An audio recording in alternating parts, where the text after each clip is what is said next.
de haberse presentado este libro como un libro al principio donde la nación de Israel era una teocracia, es decir, una nación gobernada únicamente por Dios. También nos mostró este libro cómo Israel rechazó a Dios como su rey y pidió un rey, ¿se acuerdan cómo? Como el de las demás naciones. Vemos cómo Dios responde a esa petición y las consecuencias que trajo eso, ¿verdad? Porque cuando nos dejamos llevar por lo que ven nuestros ojos, cuando nos dejamos guiar por lo que dicta nuestro corazón, lo que dictan nuestras concupiscencias, es decir, nuestros deseos carnales y pecaminosos, pues estamos rumbo a la destrucción y a la muerte solamente. Pero Dios en su misericordia, a pesar de que el pueblo de Israel lo que merecía era solamente juicio y castigo a causa de su desobediencia y su desprecio a Dios como el rey de sus vidas, Dios en su misericordia levanta a un rey conforme a su corazón para traer a su pueblo salvación. Y eso fue lo que estudiamos en el capítulo anterior, el capítulo 16, y ahora llegamos a un capítulo clave, capítulo 17, donde encontramos la famosísima historia de David contra Goliat, y es lo que vamos a estudiar el día de hoy, porque aquí se hace una comparativa entre aquel rey que había escogido la nación de Israel de acuerdo a su corazón de ellos, de acuerdo al corazón de las otras naciones, en comparativa al rey que Dios escogió conforme a su corazón, que aunque ante los ojos de los hombres era menospreciado, ante los ojos de Dios era muy preciado y era útil en sus manos para hacer su obra y traer salvación a su pueblo. Así que vamos a hacer una oración y vamos a proceder a estudiar el capítulo 17 del primer libro de Samuel. Si me pudieran regalar una agüita, se los voy a agradecer mucho. Amado Señor, te alabamos en este día por la bendición que tú nos das de estar aquí hoy reunidos como iglesia, como familia en Cristo. Realmente, Señor, necesitamos de ti, necesitamos de tu palabra. No solamente oírla con nuestros oídos físicos, sino principalmente con oídos espirituales, para que se haga carne en nuestro corazón. Por eso hoy reconocemos la necesidad que tenemos de tu Espíritu Santo. Que sea tu Espíritu Santo hablando por mi boca, oh Padre, a través de tu palabra, y que sea tu Espíritu, Señor, abriendo nuestros corazones a ella, para que seamos hacedores de tu palabra. Señor, no podemos solos. Separados de ti, estamos perdidos. Estamos destinados solamente a la destrucción. Pero gracias te damos hoy porque tú has levantado un Salvador, Cristo Jesús, que nos salva de nosotros mismos. Que al confesar nuestros pecados, Él, por su gracia, nos perdona y a través de su Espíritu nos capacita para vivir de acuerdo a tu voluntad. Gracias por todas las cosas. Nos encomendamos a ti hoy y siempre. En el nombre de Jesús. Amén y amén. En las películas, gracias mi hermano, libros e historias, se escucha de muchos héroes, grandes hombres dotados de algún don especial, los cuales libran a una multitud. La idea de que alguien venga a salvar al mundo es motivo de gran euforia y celebración. Pero ¿será que eso que anhelan, eso que vislumbran las películas de Hollywood entre nosotros pudiera existir? ¿Acaso pudiera haber entre nosotros alguna clase de héroe o salvador que no sea simple ficción? Si nos ponemos a pensar, sí hay cosas de las que necesitamos ser salvados. Pero detrás de la ficción se observa una realidad, y es que siempre la muerte es el enemigo a vencer, porque nadie quiere morir. En el pasaje que vamos a estudiar hoy se nos narra una historia en la que hacerse héroe era una oportunidad irrepetible. Todos conocemos esa historia, la historia de David y Goliat.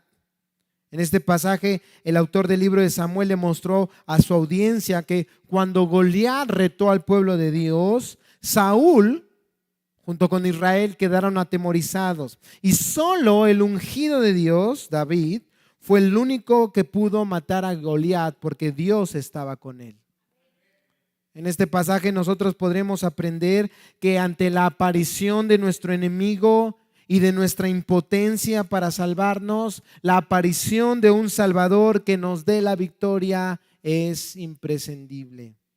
Por ello, el título de esta predicación es Cuando el Salvador aparece. Cuando el Salvador aparece. Así que vamos al pasaje, estamos ahí, como en toda buena historia, antes de la aparición del Salvador, ¿quién es el que aparece primero?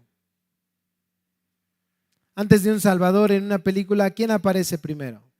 El malo, el villano, el enemigo. Por eso el primer punto de nuestra predicación es la aparición del enemigo. La aparición del enemigo, y eso lo vamos a estudiar del versículo 1 y hasta el versículo 10. En los primeros versículos de este pasaje aparece el enemigo del pueblo de Dios. Este hace su presentación y a continuación se nos dan detalles para poder contemplar su poderío. El libro de Samuel comienza narrando esta historia al darnos detalles del lugar donde la guerra se estaba librando. Observa, versículo 1. Los filisteos reunieron sus ejércitos para la guerra y se concentraron en Soco, que pertenece a Judá, y acamparon entre Soco y Aseca en Efes Damín. En el Antiguo Testamento se nos hace notar, hermanos, la característica guerrera de estos primeros personajes que aparecen aquí, los filisteos. Tú recordarás, si quieres puedes anotar la cita, Éxodo 13:17. Éxodo 13:17 nos dice que Dios, cuando sacó a Israel de Egipto, lo llevó por un lugar en específico para que no se presentaran ante los filisteos, porque estos eran hombres de guerra y Dios no quería que en ese momento se enfrentaran a ellos. Desde ese momento se nos presentó entonces a los filisteos como personas guerreras y como acérrimos enemigos del pueblo de Israel. Tú recordarás el libro de Jueces. El libro de Jueces es un libro donde Dios estuvo constantemente levantando hombres, líderes, para que liberaran a su pueblo Israel de la opresión, principalmente de los filisteos. Tan solo, igual si gustas anotar la cita, Jueces 13 del 1 al 5, Jueces 13 del 1 al 5 se nos dice que Sansón sería levantado literalmente para liberar a Israel de la mano de los filisteos. No necesitamos tampoco ir tan atrás porque debemos recordar lo que ya hemos estudiado en este libro. En estos capítulos, lo recuerdas 4 o 5, se nos da testimonio de cómo los filisteos estaban constantemente asediando a la nación de Israel e incluso en un punto, ¿te acuerdas? Secuestraron el arca del pacto. Ahora, en este pasaje, se nos narra que este grupo guerrero y enemigo de la nación de Israel está acampando en Soco. Soco era un territorio que pertenecía a Judá y esta entonces era una provocación directa de parte de los filisteos al pueblo de Dios. Por eso, versículo 2, Saúl y los hombres de Israel se reunieron y acamparon en el valle de Ela y se pusieron en orden de batalla para enfrentarse a los filisteos. Entonces, una batalla más entre los israelitas y los filisteos. Nos dice el versículo 3 que los filisteos estaban, ¿en dónde? Exactamente, sobre un lado del monte, e Israel estaba al otro lado del monte, y entre ellos, ¿qué había? Un valle. Entonces, imagina esta escena por un momento. Es una historia real, no como de película. Pero es como las películas, ¿no es cierto? En un sentido.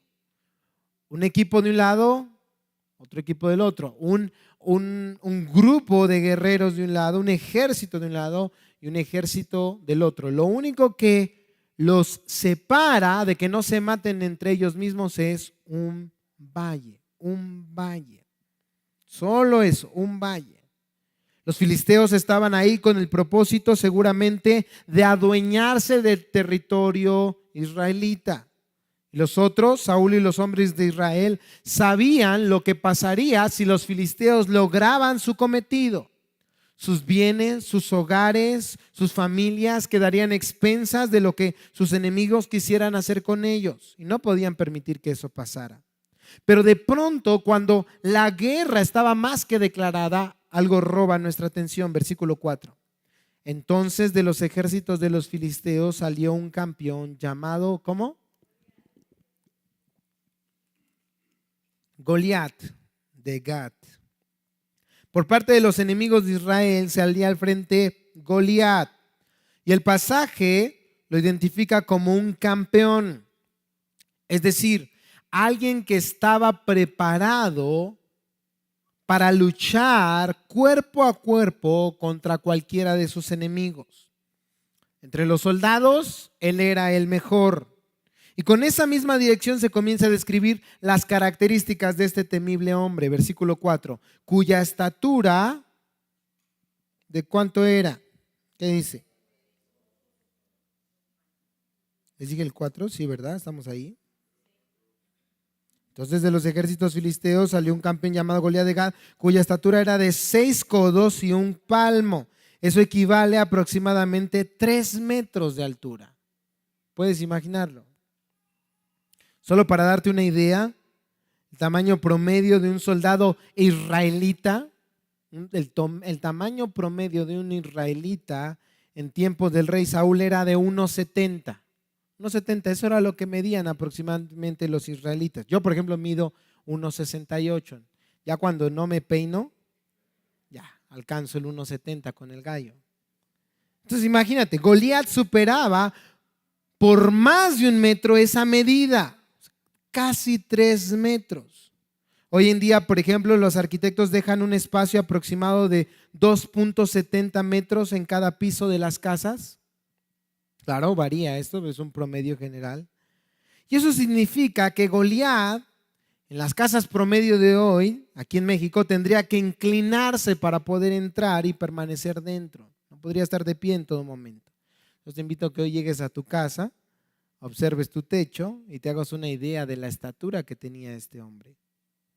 También nos sigue diciendo nuestro pasaje, versículo 5, que ese hombre tenía, ¿qué? Un casco de bronce sobre la cabeza y llevaba puesta una cota de malla y el peso de la cota era de 5,000 siclos de bronce. La cota de malla era una armadura metálica formada por diversos anillos. En este caso nos dice el texto que era de bronce, que protegía principalmente el pecho y la espalda de aquellos quienes la portaban. Esta clase de armadura todos la hemos visto en películas que retratan tiempos medievales y suelen ser de color plata. Si la han visto, es una como playera formada de muchos anillos.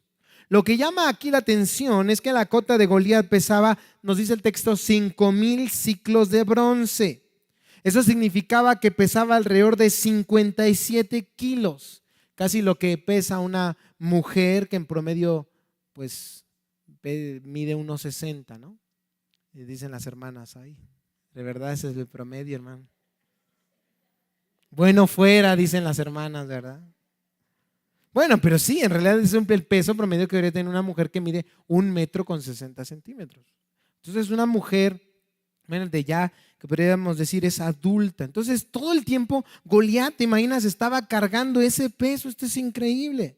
Versículo 6, tenía también grebas, esto es como espinilleras de bronce en las piernas, y no eran para jugar fútbol, y una jabalina de bronce colgada entre los hombros. Versículo 7, el asta de su lanza era como un rodillo de telar y la punta de su lanza pesaba 600 siclos de hierro y su escudero iba delante de él. Entonces nos dan bastantes detalles para presentar el poderío de este hombre. De los detalles, por ejemplo, que aquí se nos dan, quisiera comentar algo importante con respecto a lo que dice 600 siclos de hierro, aproximadamente 7 kilos de hierro que portaba Goliat tan solo en la punta de su lanza. Esto es importante porque históricamente hablando, los filisteos introdujeron la técnica de la fundición del hierro a sus habilidades bélicas y eso les dio supremacía militar en la calidad de sus armas. Al punto que, ¿lo recuerdas? Según 1 de Samuel 13:19, los israelitas obtenían sus instrumentos de hierro y sus armas para la guerra de los filisteos mismos. Eso sin duda les daba una gran ventaja en la guerra contra el pueblo de Israel. Y Goliat, junto con su lanza enorme de hierro, era una muestra de ello. Y este era el reto que lanzaba a los ejércitos de Israel. Versículo 8. Goliat se paró y gritó a las filas de Israel: ¿para qué han salido a ponerse en orden de batalla? ¿Acaso no soy yo filisteo y ustedes siervos de Saúl? Escojan un hombre y que venga contra mí. Escuchen, si es capaz de pelear conmigo y matarme, entonces seremos sus siervos. Pero si yo lo venzo y lo mato, entonces ustedes serán nuestros siervos y nos servirán. De nuevo el filisteo dijo: hoy desafío a las filas de Israel, denme un hombre para que luchemos mano a mano. Ese era el reto. No necesitaban el pueblo enfrentarse contra todos los filisteos y hacer una matanza y un salpicadero de sangre tremendo. No, solamente uno contra uno. Si yo gano, dice Goliat, ustedes nos van a servir. Si yo pierdo, nosotros los serviremos a ustedes. Y esta imagen, recuerda lo que el Espíritu Santo inspira aquí, con tantos detalles: la altura, el peso de su cota de malla, el peso de su lanza, el material que está aportando y el reto que él lanza a la nación de Israel, es para decirte que humanamente era imposible vencer a este hombre. No necesitaba enfrentar todo el pueblo, solo se necesitaba un valiente dispuesto a enfrentar mano a mano a este poderoso campeón.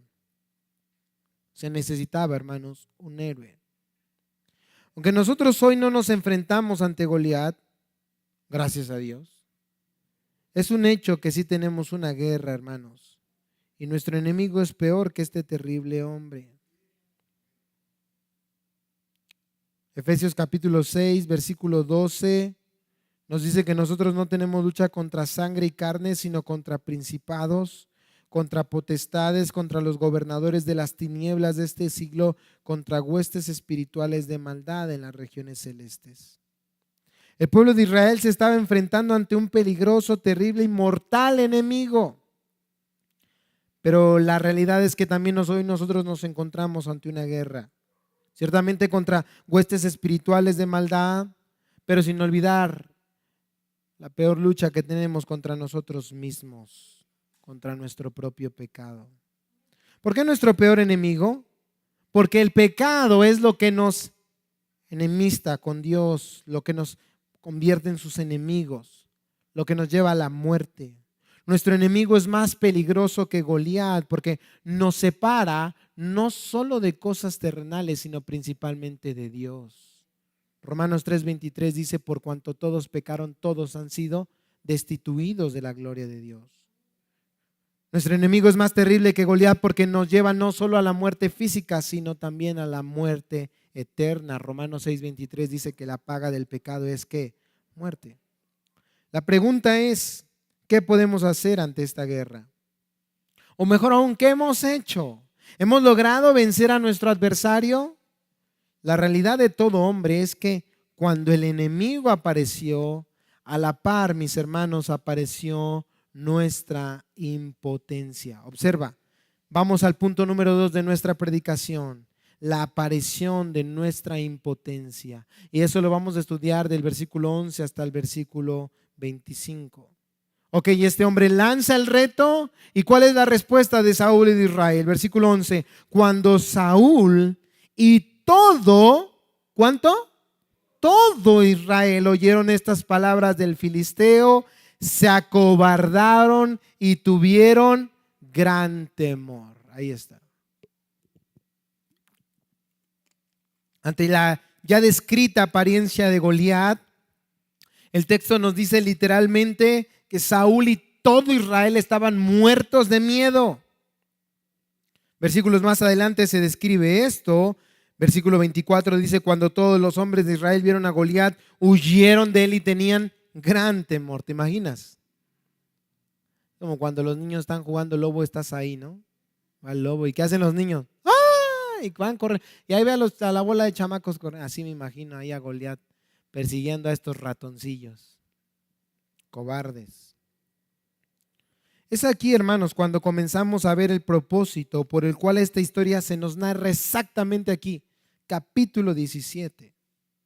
Porque recordarás que en el capítulo 15, versículo 26, se nos ha dejado en claro que Dios había desechado a Saúl para que no fuera más rey sobre Israel. No sería más el ungido de Dios. El reino ya no estaría en sus manos, porque Dios, según 1 de Samuel 15:28, lo había dado a otro mejor que Saúl. La historia que estamos estudiando hoy nos muestra la condición de este rey que a causa de su desobediencia había sido abandonado por Dios. Estaba acobardado y tenía gran temor ante el enemigo. El que antes era vencedor en todo, lo recordará, así lo describe 1 de Samuel 14:47, a donde quiera Saúl que iba con la presencia del Señor resultaba vencedor, pero ahora sin Dios estaba en su carpa muerto de miedo. Esos somos, hermanos, tú y yo sin Dios. Totalmente impotentes. La impotencia de Saúl, de sus soldados, era hecha notoria. Totalmente. Y esto nos muestra la calidad espiritual en la que se encontraba Saúl y en general la nación de Israel. Nadie acudió a Dios. Nadie recordó las promesas del Señor. Nadie recordó el pacto del Señor. Nadie acudió a Dios para buscar su ayuda. ¿Existía alguien más que podría combatir este gigante? Y entonces entra en escena un hombre llamado David. Versículo 12. David era hijo del efrateo de Belén de Judá llamado Isaí. Y este tenía 8 hijos. En los días de Saúl, Isaí ya era viejo, avanzado en años entre los hombres. Los 3 hijos mayores de Isaí habían ido con Saúl a la guerra. Los nombres de los 3 hijos que fueron a la guerra eran Eliab el primogénito, Abinadab el segundo y Sama el tercero. David era el menor. Los 3 mayores siguieron pues a Saúl, pero David iba y venía de donde estaba Saúl a Belén para apacentar el rebaño de su padre. ¿Por qué aparece esta descripción tan detallada de David en este momento? Es importante porque se nos da detalles de cómo David, ante los ojos tal vez del mundo, era un insignificante muchachillo. El menor de todos sus hermanos, no provenía de una familia real y la realidad es que la condición de su trabajo era ser un humilde pastor.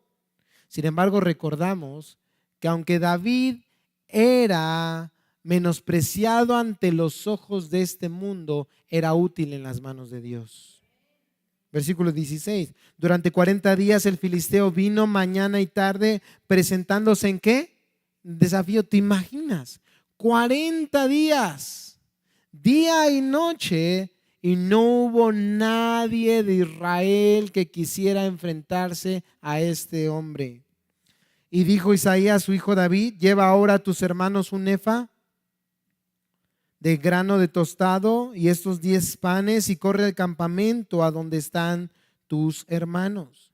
Lleva también estos 10 quesos al capitán de los 1000 y mira a ver cómo están tus hermanos y trae noticias de ellos, porque Saúl y tus hermanos y todos los hombres de Israel están en el valle de Ela peleando contra los filisteos. David sigue siendo obediente a su padre a pesar de ser ya el ungido del Señor. Sigue en los talleres, en los trabajos de su padre. Sigue siendo un humilde pastor y también sigue confiando en Dios. Versículo 20. Y se levantó David muy de mañana, dejó el rebaño con un guarda y tomando las provisiones se fue como Isaí le había mandado. Llegó al perímetro del campamento cuando el ejército salía en orden de batalla, lanzando el grito de guerra.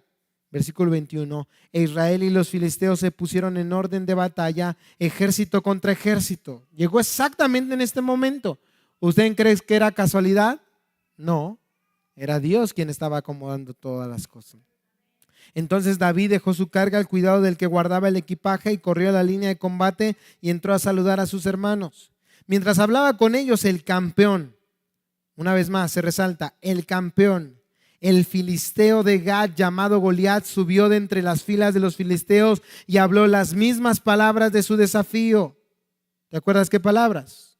Las mismas que leímos hace un momento. ¿Quién puede retarme? Yo serviré junto con el pueblo si ustedes me vencen. Yo desafío hoy a Israel y a su Dios. Cuando todos los, y dice el texto, y David las oyó. Cuando todos los hombres de Israel vieron a Goliat, una vez más, ¿qué pasó? Huyeron de él y tenían gran temor. Recuerda, esto manifiesta la condición espiritual de Israel. Separados de Dios, alejados de Dios, entonces no recordaban sus promesas y no recordaban quién era el Dios Todopoderoso que regía sobre ellos. Pero, hermanos, podemos decir que cuando un hombre es conforme al corazón de Dios, cuando un hombre piensa de acuerdo a la mente de Dios, de acuerdo a la palabra de Dios, va a existir una gran diferencia. Versículo 25, y los hombres de Israel decían, ¿han visto a ese hombre que sube? Ciertamente sube para desafiar a Israel. El rey colmará con grandes riquezas al que lo mate, le dará su hija y hará libre en Israel de la casa de su padre. Fíjense, Saúl, con tal de que alguien se atreviera a enfrentar a este gigante, había prometido diferentes cosas, entre ellas riqueza, convertirse en el yerno real y no pagar más impuestos al reino. Esto era terrenalmente hablando apetitoso, ¿no es cierto? Atractivo. Sin embargo, ni aún esto había hecho que alguno de esos hombres dejara a un lado su temor y se pusiera al tú por tú con ese campeón. Versículo 26, entonces David preguntó a los que estaban junto a él, ¿qué harán por el hombre que mate a este filisteo y quite al oprobio de Israel? ¿Quién es este filisteo incircunciso para desafiar a los escuadrones del Dios viviente? Y el pueblo respondió según aquella palabra, así se hará al hombre que lo mate. Observa un momento esto. Había riquezas, había el privilegio de convertirse en el yerno real, había incluso la opción de dejar de pagar impuestos al reino. Pero la realidad, hermanos, es que estos hombres estaban impotentes ante este gigante. Ni aún el gran privilegio de convertirse de la familia del rey era suficiente para motivar a alguien a pelear contra este gigante. Y el Espíritu Santo inspiró así este texto para mostrarnos que humanamente era imposible vencer a este hombre. Esa era nuestra misma condición ante el pecado, hermanos, antes de que Cristo salvara nuestra vida. Tú recordarás lo que dice Efesios capítulo 2, del versículo 1 al 3. Efesios 2, 1 al 3 dice que nosotros estábamos como muertos en delitos y pecados. Anduvimos en otro tiempo siguiendo la corriente de este mundo. ¿Siguiendo a quién? A Satanás. Escuchando la voz de Satanás. Y éramos en nuestra desobediencia y siguiendo la voluntad de la carne y los pensamientos, hijos de ¿qué? De ir a lo mismo que los demás. Cedimos ante nuestros malos deseos y nos vimos atrapados por el pecado y la muerte, hundidos en el lodo de la desesperación y en la oscuridad de nuestras maldades, separados de Dios, constituidos sus enemigos y objetos de su ira eterna. Esa era nuestra condición. Incluso ahora en Cristo seguimos luchando, ¿no es cierto? ¿Te acuerdas las palabras del apóstol Pablo en Romanos capítulo 7? Versículos 14 y 15. Romanos capítulo 7, versículos 14 y 15. El apóstol dice así: porque sabemos que la ley es espiritual, mas yo soy ¿qué? Carnal, vendido al pecado.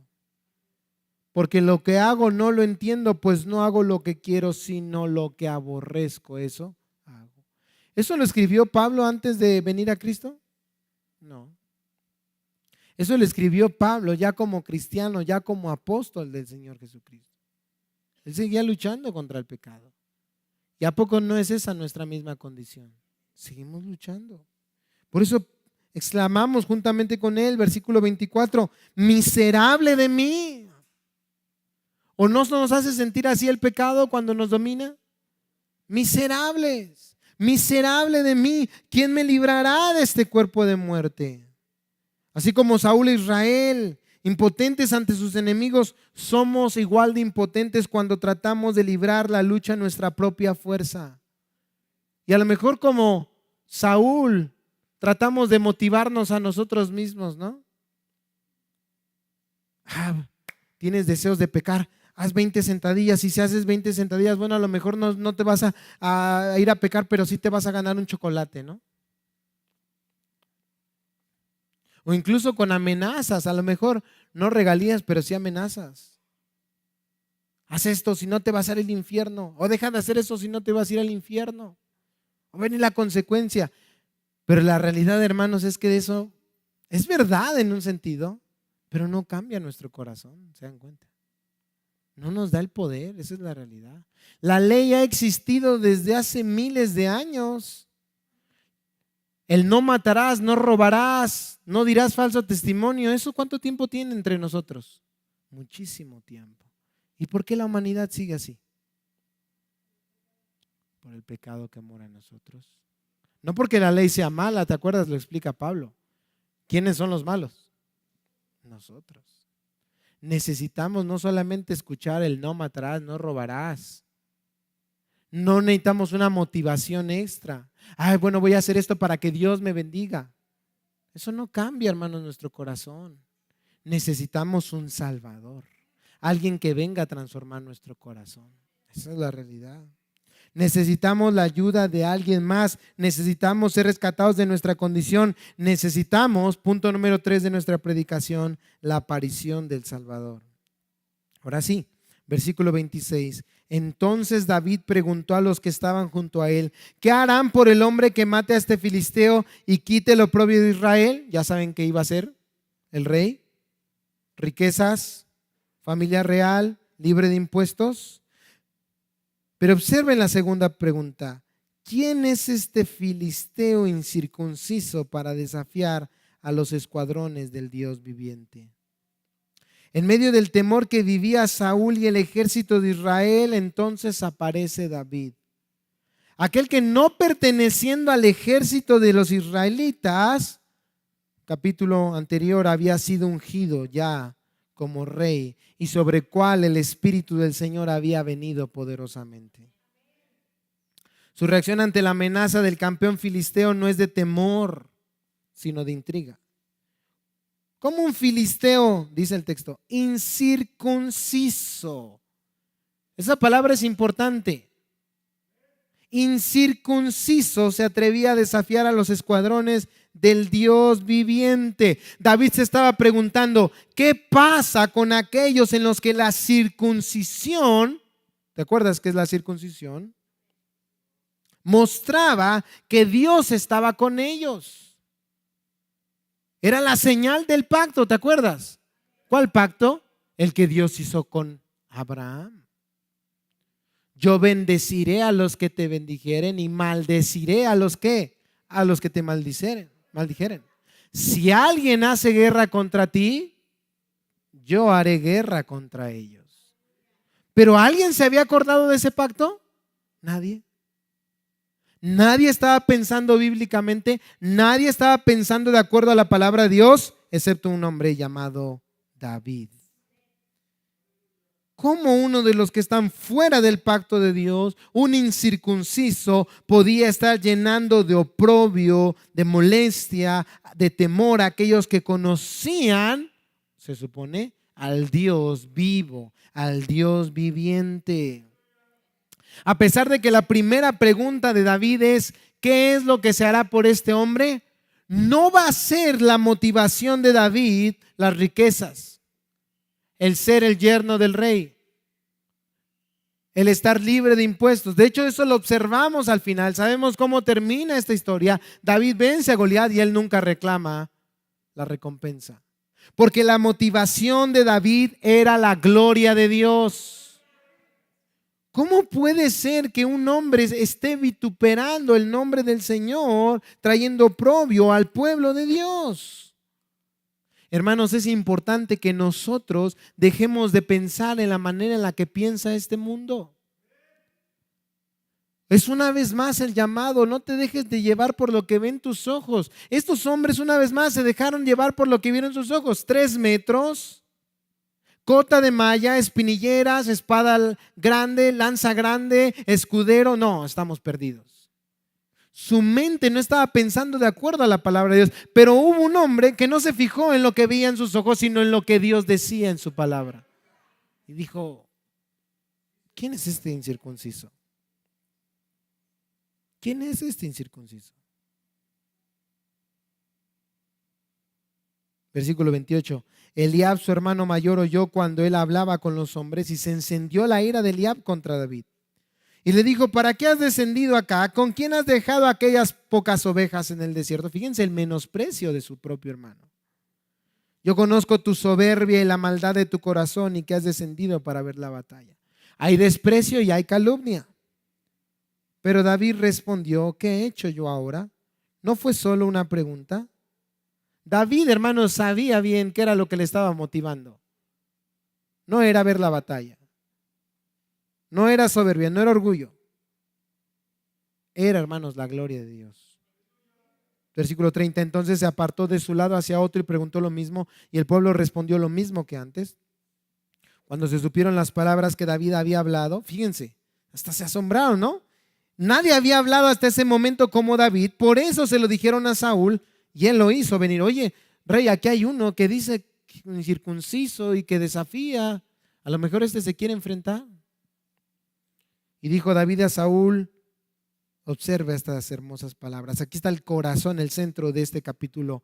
No se desaliente el corazón a nadie a causa de él. Su siervo irá y peleará con este ¿qué? Filisteo. David se presentaba ante Saúl y se ponía a sus órdenes para ir y pelear contra el campeón. ¿Recuerdas que te dije que en este capítulo 17 hay un propósito importante? Pues aquí se hace más claro todavía. La historia de Saúl va en descenso. Él había sido desechado como rey. El Espíritu de Dios lo había abandonado. Entonces esta historia te muestra su condición, muerto de miedo ante el enemigo. En cambio, aquel que había sido ungido como rey, en quien el Espíritu de Dios había venido a radicar con poder, no tambaleaba para enfrentarse al enemigo del pueblo del Señor. No tambaleaba. El que debía salir al frente, lloriqueando en su carpa. Y el menospreciado pastor al frente, listo para luchar. ¿La diferencia cuál es, hermanos? La presencia de Dios. La presencia de Dios. Versículo 33. Fíjense, había todavía algo que enfrentarse: a la incredulidad de Saúl. Entonces Saúl dijo a David: tú no puedes ir contra este filisteo a pelear con él, porque tú eres ¿qué? Un muchacho. Y él, hablando de Goliat, ha sido un guerrero desde su juventud. ¿Te das cuenta? Una vez más, un hombre que se deja llevar por la vista. Está comparando lo que ve en sus ojos. Un muchacho contra un gigante. No vas a poder. Esto es imposible. Qué triste, hermanos. Esto lo digo más en relación a los padres y a los líderes. Que a veces nuestros propios hijos piensen más de acuerdo a la palabra de Dios porque están renovando su mente en Dios. Eso ya de por sí es triste. Y juicio sobre nuestra cabeza. Pero todavía es más triste y más juicio cuando nos convertimos todavía en un estorbo. De verdad, lo he visto muchas veces. Para que nuestros hijos vivan su vida de acuerdo a la palabra de Dios. O sea, ya de por sí nosotros no los estamos guiando en la palabra. Y Dios en su misericordia los salva, los levanta y comienza a renovar su mente en la palabra y ahí estamos de estorbo. Somos como los fariseos, ¿verdad? No entramos ni dejamos que otros entren. Papá, mamá, me voy a casar. Ay, no, pero ¿cómo crees? No, Dios te libre. No, ¿por qué? Se honra a Dios, ¿no? No, prefiero que te juntes, prefiero que vivas en fornicación. Ya, porque si no funciona, pues te separas. Pero no te metas en ese yugo de esclavitud. Eso es lo que Dios dice en su palabra. La Biblia dice, el que haya esposa, haya el ¿qué? El bien. ¿Cuántos dicen amén? ¿Seguros? Entonces le voy a hablar a sus hijos para que los graben. Es solo un ejemplo, ¿no? Pero ha pasado, es la verdad. Bueno, yo me casé a los 20 años y me acuerdo de la cara de muchos, ya no están aquí, ¿eh? Cuando les dije que me iba a casar, ¡ah! Se espantaban. ¿Por qué se espantan? Malo que me voy a casar con un hombre, ¿no? Pues espántense, ¿no? Quiero casarme con una mujer ya casada, pues sí, espántense, ¿no? Pero, hermanos, el que haya esposa, haya el bien, dice el Señor. Tenemos que renovar nuestra mente, hermanos, en la palabra de Dios. Debemos pensar de acuerdo a lo que Dios dice en su palabra, porque si no, miren, así vamos a terminar. Hundidos en desesperación, atados en nuestras manos ante el enemigo, totalmente derrotados y fracasados. Pero si pensamos de acuerdo a la voluntad de Dios, aunque es un paso de fe muchas veces, y ciertamente hay temor, y ciertamente hay duda muchas veces en nuestro corazón, pero créanme que nadie en la historia del mundo, desde el principio y hasta el final, se ha arrepentido de hacer la voluntad de Dios. Nadie. Pero créanme también que todos, tarde o temprano, que prefieren hacer su voluntad en lugar de hacer la voluntad de Dios, se enfrentan a las consecuencias. Eso sí es garantía. Entonces Saúl dijo a David, tú no puedes ir contra este filisteo a pelear con él, porque tú eres un muchacho y él ha sido un guerrero desde su juventud. Para Saúl y el pueblo de Israel, recuérdalo, la apariencia era lo más importante. Pero se habían aterrorizado ante la apariencia terrible de Goliat. Esa es la consecuencia, observa. La apariencia es lo más importante. Bueno, la consecuencia es entonces que ante la apariencia del enemigo te vas a atemorizar. Y ahora, a causa de la aparente juventud e inexperiencia en combate, David eran incrédulos para recibir su ayuda. Pero David entendía algo que al parecer todavía ni Saúl ni el pueblo de Israel les había quedado en claro. Dios no mira como mira el hombre. El insignificante ante los ojos del mundo era el que sabía que tenía a su lado al Dios que no es insignificante, sino todopoderoso. Ya pensé en algo más. Es el Espíritu Santo, hermanos. Recuerdo, ya se los he platicado. Lo voy a decir antes de si no me va a desviar más. Cuando hablando con un amigo que tiene 2 hijas, un niño, hablando de sus hijas, preguntábamos, ¿no? ¿Qué vas a pedir de tu futuro yerno? ¿Qué requisitos necesita tener? Porque, pues ustedes lo ven, hermano, la mente de los jóvenes hoy, ¿eh? Ahí se ven en las redes sociales lo que piden hoy las señoritas, ¿no? Pues que gane tanto y tal título y esto y aquello. Y este hombre me decía de sus hijas, no, yo solamente pido un requisito y es que sea cristiano. Y si te llega el barrendero de la colonia, no me importa. Con que sea cristiano, hijo de Dios, es más. ¿Te das cuenta? La mente es diferente a la que piensa este mundo. Porque para algunos dirían, no, quiero con título, que gane tanto al mes, que sea así, así, así. Aunque no sea cristiano, lo convertimos. ¿O no han pensado así algunos? Pero así no piensa Dios. Hay que pensar de acuerdo a la palabra de Dios. Versículo 34. Pero David respondió a Saúl. Fíjate, la certeza en la palabra y la presencia de Dios. Su siervo apacentaba las ovejas de su padre y cuando un león o un oso venía y se llevaba un cordero del rebaño, yo salía tras él, lo atacaba y lo rescataba de su boca. Y cuando se levantaba contra mí, lo tomaba por la quijada, lo hería y lo mataba. ¿Cuántos quieren una visita al zoológico e intentar esto? No era cualquier cosa hacer esto. Y observen cómo David no lo va a atribuir a su fuerza, no lo va a atribuir a su poder. Sigue diciendo el texto: su siervo ha matado tanto al león como al oso, y este filisteo incircunciso será como uno de ellos. ¿Por qué? Porque ha desafiado a los escuadrones del Dios viviente. Y David añadió: el Señor, que me ha librado de las garras del león y las garras del oso, me librará de las manos de este filisteo. Aquí está el por qué David estaba tan seguro de ir a la batalla. No era por su intelectualidad, no era por su fortaleza física, no era por una experiencia en el combate, no era ni siquiera por lo que había pasado un capítulo anterior, en un sentido decir, yo soy ahora el ungido. No. David tenía la certeza de que podía desafiar a este hombre, uno, porque él había desafiado directamente a Dios. Al desafiar a la nación de Israel, dice David, él entendía el pacto: tú estás desafiando al Dios viviente. Porque cuando Goliat se presentó ante ellos y les dijo, ustedes nos servirán, recuérdalo, eso implicaba situaciones teológicas. Implicaba dejar de servir al Dios de Israel y comenzar a servir a otros dioses, principalmente a Baal. Esto era una situación también espiritual. Era un desafío directo a servir solo al Dios vivo y todopoderoso. Y estaba seguro, en segundo lugar, porque si ese desafío contra Dios iba directamente contra su pacto, entonces si David acudía a luchar, Dios iba a estar con él. Porque Dios era el que le había librado de las garras del oso y del león.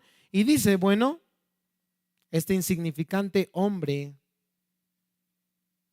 no es nada comparado con el poder de Dios.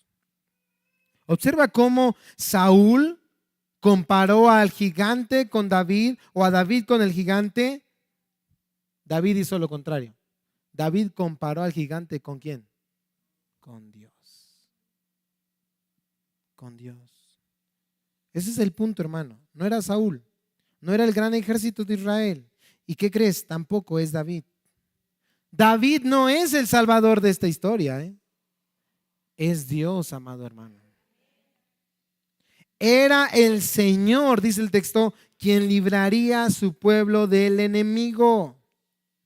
Y a pesar de que Saúl pareció reconocerlo, como dice el versículo 37, ve y que el Señor sea contigo. Dice el versículo 38 lo siguiente: Saúl vistió a David con sus ropas militares, le puso un casco de bronce en la cabeza y lo cubrió con una armadura. David se ciñó la espada sobre sus ropas militares y trató de caminar, pues no se les había probado antes. A veces tratamos, ¿verdad?, de ayudarle a Dios un poquito. Piensa un momento, y esto lo hacemos constantemente. ¿Cómo tratas de ayudarle a Dios? Pero hermano, Dios no necesita tu ayuda. De verdad, Dios no necesita tu ayuda. A veces, cuando tratamos de ayudar a Dios, nos convertimos todo lo contrario, en un estorbo para Dios. Esa es la realidad. Porque los métodos nuestros son carnales. Son de acuerdo a la manera de pensar de este mundo, pero no son de acuerdo a la manera de pensar de Dios. Miren, les voy a dar un ejemplo práctico. Apenas platicaba con dos hermanas en particular. Relación que con sus hijos tienen problemas de adicción. Y lo sabemos, podemos meter a nuestro hijo a un anexo. ¿Y qué va a pasar en un anexo? Se va a desintoxicar en un sentido. Es un cambio físico, sí, pero no es suficiente. Ellos necesitan un cambio ¿de qué? ¿Y eso lo pueden hacer en un anexo? ¿Quién es el único que lo puede hacer? Dios. Dios es el único que puede hacer eso. Yo no digo que estemos en contra de los… No se confundan lo que estoy diciendo. Pero a las dos hermanas les comenté lo siguiente: si ustedes ponen su esperanza en el anexo y en un método científico y humano y médico, si lo quieren ver, entonces no van a ver la ayuda del Señor. No es malo acudir a los médicos, no es malo acudir, pero siempre confiando principalmente ¿en quién? En Dios. Buscando a Dios por sobre todas las cosas, porque Él es el único de verdad que tiene poder para ayudarnos. En cuestión del matrimonio, hoy en día, y la crianza a los hijos, estamos inundados en redes de bombardeos de la psicología. ¿Y qué nos dicen? 7 métodos para criar a tus hijos de esta manera.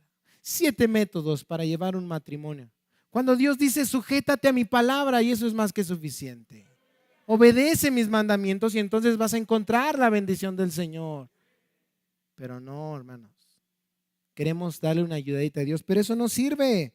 Versículo siguiente sigue diciendo, perdón, el versículo 39, no puedo caminar con esto, le dijo David a Saúl, pues no tengo experiencia con ellas. Y tal vez ante los ojos del mundo era, qué tonto, qué torpe. Mi esposa y yo estamos haciendo homeschool con nuestro hijo. Nuestros hijos no van a ir a la escuela como todos los niños, van a kinder, primarias. Nosotros los vamos a educar en casa. ¿Y qué dice el mundo ante eso? No van a socializar. Pobres niños, los están maltratando. Pero la Biblia dice que la educación de mis hijos no es del Estado, no es responsabilidad del gobierno. Eso apenas lo empezamos a pensar hace unos años. Ni es la responsabilidad de educar a mis hijos de la iglesia, es mi responsabilidad como padre y la responsabilidad de mi esposa como madre. Y tal vez ante el mundo estamos como David, desprotegidos. ¿Y qué va a hacer? ¿Cómo van a llegar a la universidad? Pero la Biblia dice que la verdadera prosperidad viene del Señor y eso está en las manos de Dios. La Biblia dice, ocúpate del reino de Dios y su justicia y todo lo demás vendrá por añadidura. ¿Vamos a creer en la Biblia o no vamos a creer en la Biblia? Pues entonces hay que creer en la palabra de Dios. David se las quitó. David no pudo caminar con eso, se las quitó. Pues como más adelante le diría a Goliat, ¿te acuerdas? Versículo 45, tú vienes a mí con espada, lanza y jabalina. Ahí está la confianza de los hombres en su poderío, en su ejército, en sus armas. Pero yo vengo a ti en el nombre del Señor de los ejércitos, porque esa es nuestra confianza como cristianos en el Señor Dios Todopoderoso. Por eso David, versículo 40, tomando su cayado en la mano, escogió del arroyo 5 piedras lisas y las puso en el saco de pastor que traía en el zurrón, y con la honda en la mano se acercó al filisteo.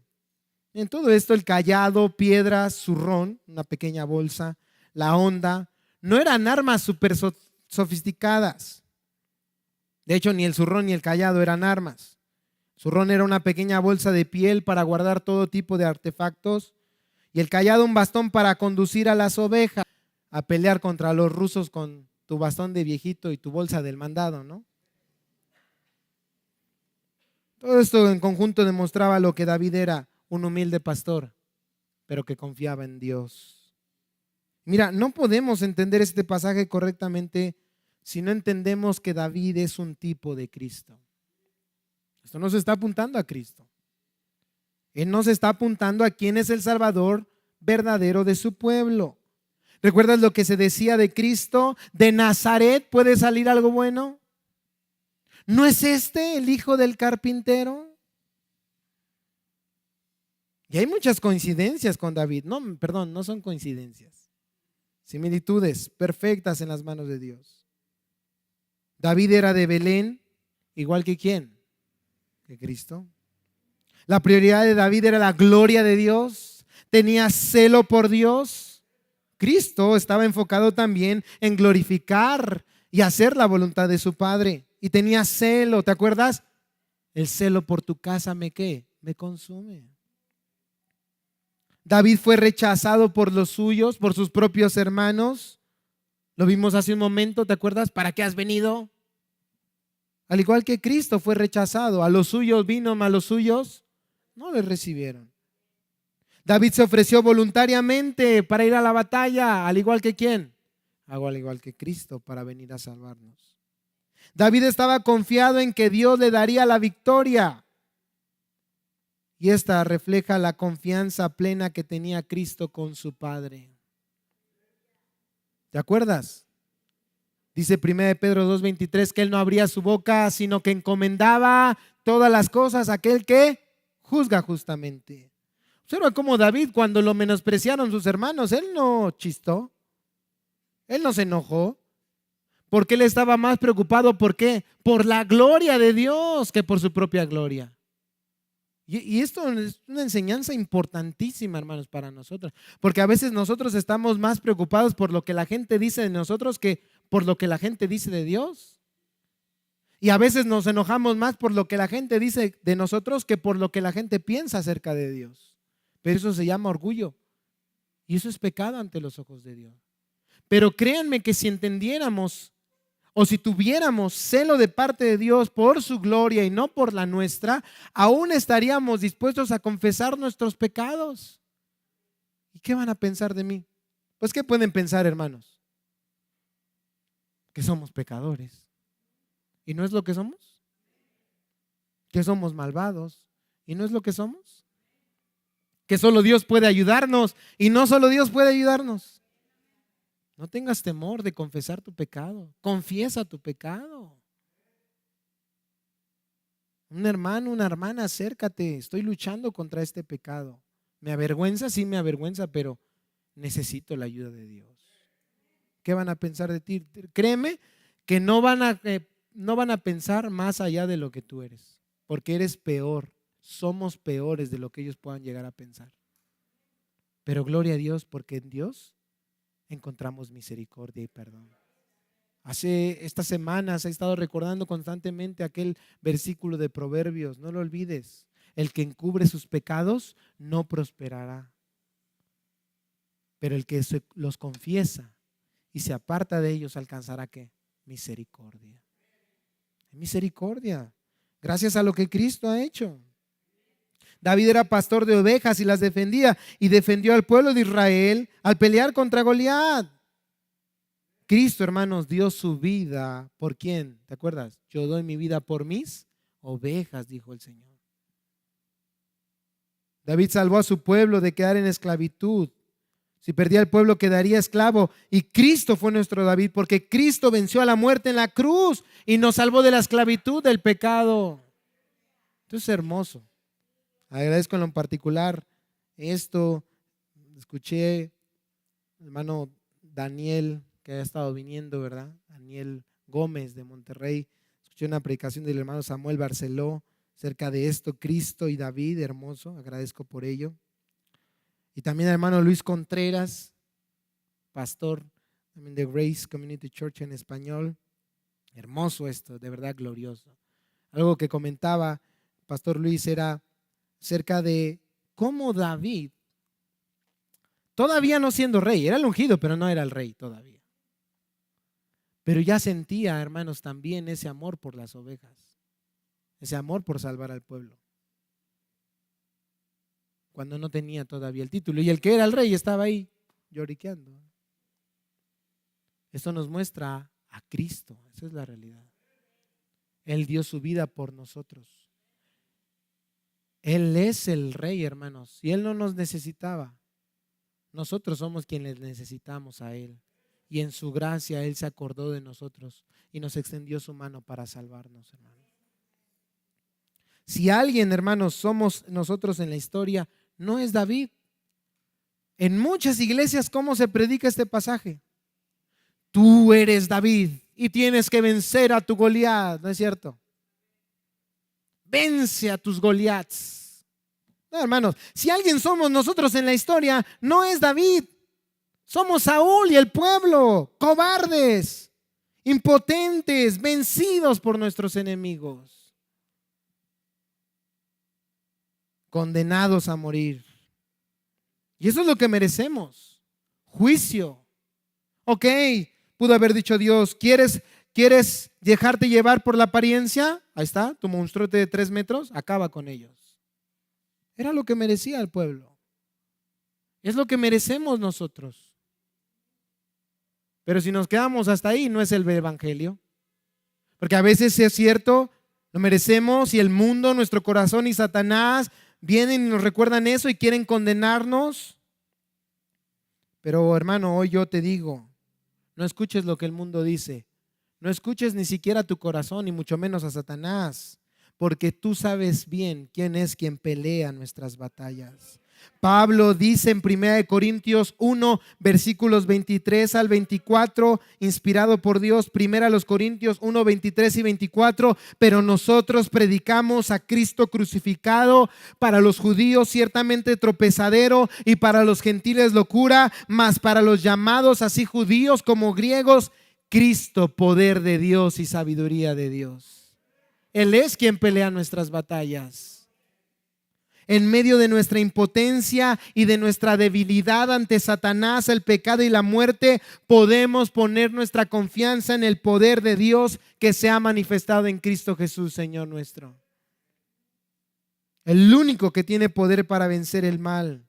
Pues para esto apareció el Hijo de Dios. ¿Para qué? Para deshacer las obras del diablo. David, a diferencia de Saúl, decidió poner su confianza en el poder de Dios. Es Dios el personaje principal del primer libro de Samuel, capítulo 17. El personaje principal del primer libro de Samuel. El personaje principal de toda la Biblia es Dios. Es Cristo Jesús. Es Dios quien estaba interviniendo para salvar a su pueblo. La pregunta que surge hoy es: ¿en quién está puesta tu confianza? Porque algo nos deja hoy la palabra de Dios, que cuando el Salvador aparece, último punto de hoy, también, hermanos, aparece la victoria. Dice a partir del versículo 41, el filisteo vino y se fue acercando a David con su escudero delante de él. Cuando el filisteo miró y vio a David, lo tuvo en poco porque era un muchacho rubio y bien parecido. Y el filisteo dijo a David: ¿acaso soy un perro que vienes contra mí con palos? Los menospreció una vez más. Y el filisteo maldijo a David por sus dioses. Podría haber dicho que Baal, te maldiga hoy y te venza. Esto es una batalla, recuerda lo espiritual. También dijo el filisteo a David: ven a mí y daré tu carne a las aves del cielo y a las fieras del campo. Esto es importantísimo verlo. Hermanos, humanamente, recuérdalo, era imposible vencer a este hombre. Y al ser vencido por este hombre, todos quedarían esclavizados. Y al ser vencidos por este hombre, el nombre de Dios sería blasfemado. Y muchas veces nos encontramos así en luchas, en tu matrimonio, ¿no es cierto? A veces pende de un hilo. A veces dices: ya no puedo. ¿Cuántas de ustedes, hermanas, se me han acercado para decirme: ya no puedo? Con los hijos: ya no puedo. Con la situación del trabajo: ya no puedo. Eso es lo que Dios quiere que entiendas. Eso es lo que Dios ha querido que hayas entendido desde un principio, que no es en tus fuerzas. Está bien, qué bueno que hoy puedes decir: ya no puedo, porque en realidad nunca has podido. El único que puede ayudarte, ¿quién es? Dios. Entonces dijo David al filisteo: tú vienes a mí con espada, lanza y jabalina, pero yo vengo a ti en el nombre del Señor de los ejércitos, el Dios de los escuadrones de Israel, el que reina sobre Israel, el que guía las batallas de Israel, a quien tú has desafiado. Y mira la confianza de David, versículo 46. El Señor te entregará hoy en mis manos y yo te derribaré y te cortaré la cabeza y daré hoy los cadáveres del ejército de los filisteos a las aves del cielo y a las fieras de la tierra. ¿Para qué? ¿Cuál era el propósito de todo esto? Para que toda la tierra sepa que hay Dios en Israel. Ahí está. ¿Ves la motivación una vez más de David? Que Dios fuera conocido. ¿En dónde? En toda la tierra. Miles de años después se sigue narrando esta historia una y otra vez y el nombre de Dios sigue siendo glorificado. Eso debe motivarte en todo sentido. En el matrimonio, en la escuela, en el trabajo, aún en las luchas por las que estás pasando. Hoy mira cómo Dios se está glorificando. ¿Y sabes cuándo Dios es más glorificado? Cuando nosotros nos hacemos pequeñitos, pequeñitos, pequeñitos. Y cada día dependemos más de Él y no de nuestras fuerzas. Cuando Dios es más glorificado, dice John Piper, cuando disfrutamos más de Él. Ya no es el matrimonio, no son los hijos, no es la escuela, no es el trabajo, no es el dinero, no son los placeres de este mundo los que satisfacen nuestro corazón. Es Dios. Y como le decía también a una hermana en la semana, puras consejerías, ¿verdad? Esta semana. Le decía a la hermana, en un matrimonio, hablando de un matrimonio, cuando uno decide hacer la voluntad de Dios, uno hermano, uno, aunque el otro quiera hacer y deshacer y ponerse como un Goliat ahí, con que uno haga la voluntad de Dios, ese matrimonio puede ser llevadero y puede glorificar a Dios. Como padres, que los hijos sean rebeldes, necios, vete en un espejo, así somos tú y yo. Confía en Dios. Si Dios ha abierto tus ojos, Él es el que le puede abrir los ojos a tus hijos. Como hijos, dices, ay, qué padres. Nada padres. Pero tienes un Padre fiel, bueno, perfecto, que todo lo sabe. En tu soltería, en tu crianza, hace unos días compartí en Facebook una imagen tan hermosa de una frase de Lutero, ¿no? Cuando una mujer cambia los pañales de un bebé con amor, eso agrada a Dios, glorifica a Dios, como si un sacerdote estuviera ofreciendo alabanza en un altar. Dice Pablo, hagan lo que hagan, beban, coman lo que sea, háganlo para la gloria de Dios. Dices, ay, los niños tiraron los juguetes, ay, recógelos y glorifica a Dios con ellos y di, gracias Señor porque mis hijos pueden jugar hoy, tienen juguetes, gracias Señor por todas las cosas. A lo mejor no hubo para comer carne esta semana, bueno, tal vez fueron tortillitas con salsa y nopales o frijolitos. Gracias Señor por la bendición que me das de poder comer esto, Señor, porque no lo merezco, pero tú eres bueno, Padre.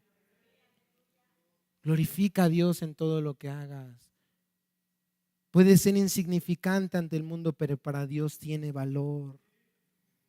Todo lo que hagas, hazlo en el nombre de Dios, hazlo en la presencia de Dios, hazlo mediante el poder de Dios, para que toda la tierra sepa quién es el Señor.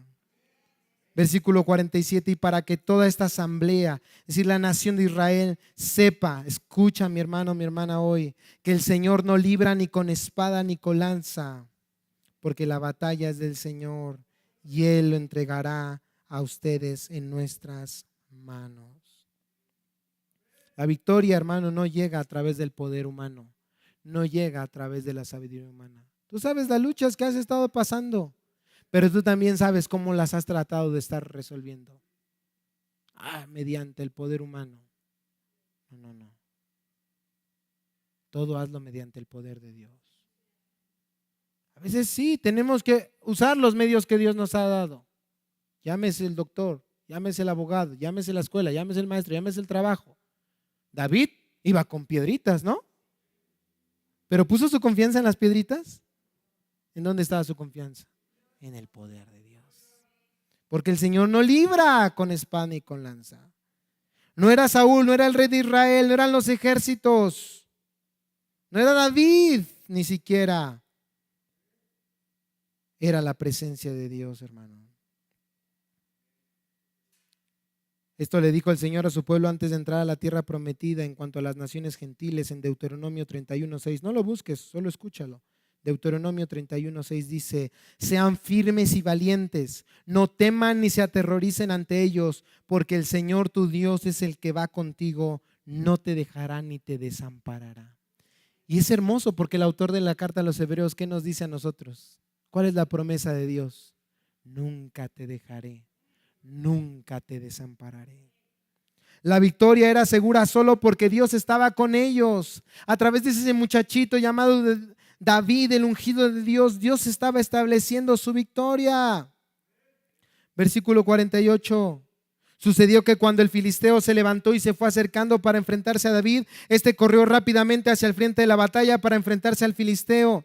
David metió la mano en su saco, sacó de él una piedra, la lanzó con la honda e hirió al filisteo en la frente. La piedra se hundió en su frente y Goliat cayó a tierra sobre su rostro. Ahí está. El gigante, el de 3 metros, cubierto totalmente de hierro, ahora en el suelo ante aquel humilde pastor, con una simple honda y una piedra que se usaba en aquellos tiempos para ahuyentar a depredadores de las ovejas, ahora era usado por Dios para traer victoria a sus ovejas, su pueblo, mis hermanos. Esa victoria no había llegado a través de su fuerza ni de su poder, solo a través del poder de Dios manifestado a través de su ungido. Recordamos lo que la Escritura dice acerca del ministerio de nuestro Señor Jesucristo, el verdadero ungido de Dios. Este es mi siervo, a quien yo sostengo, mi escogido en quien me deleito. Sobre él he puesto mi espíritu y llevará justicia a las naciones. No clamará, ni gritará, ni alzará su voz por las calles. No acabará de romper la caña quebrada, ni apagará la mecha que apenas arde, pero con fidelidad hará ¿qué? Justicia. ¿Cómo lo veían en la cruz y qué le decían? Si este no puede salvarse a sí mismo, ¿a quién podrá salvar? Pero lo que para ellos era locura y tropiezo, nosotros, hermanos, sabemos que es el poder de Dios para salvación. Así, versículo 50, David venció al filisteo con una honda y una piedra, e hirió al filisteo y lo mató, pero no había espada en la mano de David. No sería la fuerza física que Jesús traería para traer victoria sobre los enemigos del pueblo de Dios. Él estuvo dispuesto a ser menospreciado y humillado a sí mismo para salvar a los pecadores. No había espada en mano de David, recordándonos lo que la Biblia dice acerca de la obra santificadora del Mesías. No es con ejército ni con fuerza, sino con mi espíritu, ha dicho Jehová de los ejércitos. Versículo 51, entonces David corrió y se puso sobre el filisteo, tomó su espada, la sacó de la vaina y lo mató, cortándole la cabeza con ella. Cuando los filisteos vieron que su campeón estaba muerto, huyeron. ¿Qué pasó? ¿No que iban a servir? ¿Te das cuenta? Necesitaban también un cambio de corazón. Ellos dijeron, ¿no? A través de su campeón, si ustedes ganan, nosotros los vamos a servir. Mentirosos. Y levantándose los hombres de Israel y de Judá, gritaron y persiguieron a los filisteos hasta el valle y hasta las puertas de Crón. Ya ven, ya no están atemorizados, ahora están hasta motivados. Están gozando de una victoria que ellos no habían obtenido. Hermano, hoy puedes gozarte en la victoria que Cristo te ha dado. Y levantándose los hombres de Israel y de Judá, gritaron y persiguieron a los filisteos hasta el valle y hasta las puertas de Crón. Los filisteos muertos estaban tendidos a lo largo del camino a Saraim, aún hasta Gad y a Crón. Los israelitas regresaron de perseguir a los filisteos y saquearon sus campamentos. ¿Te das cuenta el botín tan tremendo? Y ellos no habían hecho nada. Entonces David tomó la cabeza del filisteo y la llevó a Jerusalén, pero puso sus armas en su tienda. Cuando Saúl vio a David salir contra el filisteo, dijo al ejército: Abner, ¿de quién es hijo este joven? Y Abner dijo: por su vida, oh rey, no sé. No sabemos por qué está esto aquí, porque el capítulo anterior nos describió que David estaba en la casa real. Muy probablemente era, recuerdas, porque a causa del tormento del demonio hacia Saúl, ya estaba perdiendo en un sentido la razón. Muy probablemente por eso olvidó quién era David. Y el rey dijo: pregunta de quién es ese hijo el joven. Cuando regresó David de matar al filisteo, Abner lo tomó y lo llevó ante Saúl con la cabeza del filisteo en su mano. Y Saúl le dijo: joven, ¿de quién eres hijo? Y David respondió: yo soy hijo de su siervo Isaí, el de Belén. Belén, pueblo pequeño. Isaí, hombre insignificante, no era de una familia real, pero era ese joven de Belén, insignificante ante los ojos del mundo, quien tenía en su mano la cabeza del enemigo. Aplastó la cabeza como Jesús aplastó la cabeza de la serpiente de Satanás. Nosotros estamos, mis hermanos, ante el enemigo vencidos. Esa es la realidad. En nuestras propias fuerzas no hay esperanza. Solamente nos queda la destrucción, la muerte y el juicio. Pero no debemos olvidar que alguien ya ha ganado nuestra batalla. Y despojando a los principados y a las potestades, los exhibió públicamente, triunfando sobre ellos en la cruz, dice Colosenses 2:15. Él aplastó la cabeza de la serpiente y en él tenemos poder para ser salvados de la ira venidera, pero también para triunfar sobre el pecado en el presente. Miserable de mí, dijo el apóstol, ¿quién me librará de este cuerpo de muerte? Pero damos gloria a Dios porque ahí no se acaba ese versículo. Dice Romanos 7:25, gracias a Dios por Jesucristo, Señor nuestro. Hoy hay buenas noticias de salvación para aquellos que no tienen salvación, de libertad para aquellos que son esclavos del pecado, de victoria para aquellos que están atemorizados ante sus enemigos y ante las luchas, de santificación para aquellos que necesitan ser santificados y de fortaleza a aquellos que necesitan ser fortalecidos. En las películas, libros e historias se escucha de muchos héroes, grandes hombres dotados de algún don especial con el cual libran a muchos, pero la realidad es que no es más que ficción. La Biblia es clara, nosotros somos débiles, vendidos al pecado e impotentes para salvarnos. La gloriosa noticia es que nuestros enemigos más terribles, Satanás, el pecado y la muerte, han sido vencidos por nuestro único y verdadero héroe, el Salvador y Libertador de nuestras almas, Cristo Jesús. Su victoria es nuestra victoria y hoy escuchamos su voz diciéndonos, el Señor peleará por vosotros y vosotros estaréis seguros. Oremos al Señor. Padre, gracias. Gracias porque tu victoria es nuestra victoria. Porque aunque impotentes hasta la fecha, Señor, estamos ante el pecado. Tú, Señor, nos sigues ayudando y nos sigues hablando y nos sigues mostrando tu misericordia. Padre, ayúdanos a no solamente tomar el poder de la cruz para venir y decirte perdón. Es verdad, Señor, lo dice tu palabra, que si nos arrepentimos y confesamos nuestros pecados, tú eres fiel y justo para perdonarnos y limpiarnos de nuestra maldad. Pero que hoy el poder de la cruz no sea solamente para el pedir perdón, sino también para morir a nuestro pecado, Señor. Para vivir la vida que tú demandas de nosotros. Gracias, Señor, porque no necesitamos vivir esa vida para que nos ames. Si así fuera, Señor, jamás tendríamos tu amor. Tú ya nos amas, Señor. Tú ya nos amas y aun cuando no te lo pedimos, aun cuando no lo merecíamos, tú enviaste a tu Hijo Jesús. Y aun cuando no te buscábamos y huíamos de ti, tú nos buscaste, Señor, hasta encontrarnos.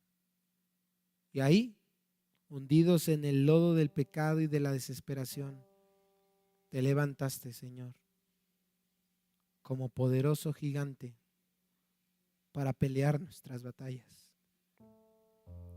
Señor, ayúdanos a recordar eso. Tú lo dices en tu palabra. Si ya nos has dado a Cristo, lo más valioso y precioso que tienes, ¿cómo no nos darás con Él también todo lo que necesitamos? Señor, necesitamos sabiduría. La hemos regado tantas veces. Necesitamos paciencia. Necesitamos bondad, mansedumbre, amor, templanza. Tú lo sabes, Señor. Ayúdanos a confiar en ti y a descansar en ti, Padre. Gracias porque hasta el día de hoy has sido bueno.